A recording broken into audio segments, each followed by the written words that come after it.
آپ نے سب نے آج 2 نفل ضرور مانگنے ہیں، کیونکہ ہمارا وہ سمندر میں کراچی سے آگے سمندر میں ہم گیس کا کنواں اندر کھودا جا رہا ہے، اور لگتا یہ ہے کہ 1 ہفتے کے اندر ہمیں پتہ چل جائے گا، اور ہو سکتا ہے کہ وہاں سے اتنا بڑا گیس کا ذخیرہ ملے کہ پاکستان کو کبھی اگلے آپ دیکھیں کہ وہ ٹی وی پہ کھڑا ہو کے، کنٹینر پہ کھڑا ہو کے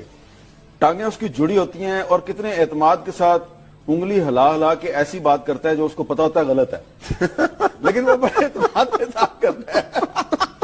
میں کبھی کبھی حیران ہو جاتا ہوں، یار یہ عمران خان جو ہے، یہ پنجابی میں کہتے ہیں نا، گٹے جوڑ کے جھوٹ بول رہے ہیں بولتا ہو ایسی کی تیسی۔ آپ نے سب نے آج 2 نفل ضرور مانگنے ہیں، کیونکہ ہمارا وہ سمندر میں کراچی سے آگے سمندر میں ہم گیس کا کنواں اندر کھودا جا رہا ہے، اور لگتا یہ ہے کہ 1 ہفتے کے اندر ہمیں پتہ چل جائے گا، اور ہو سکتا ہے کہ وہاں سے اتنا بڑا گیس کا ذخیرہ ملے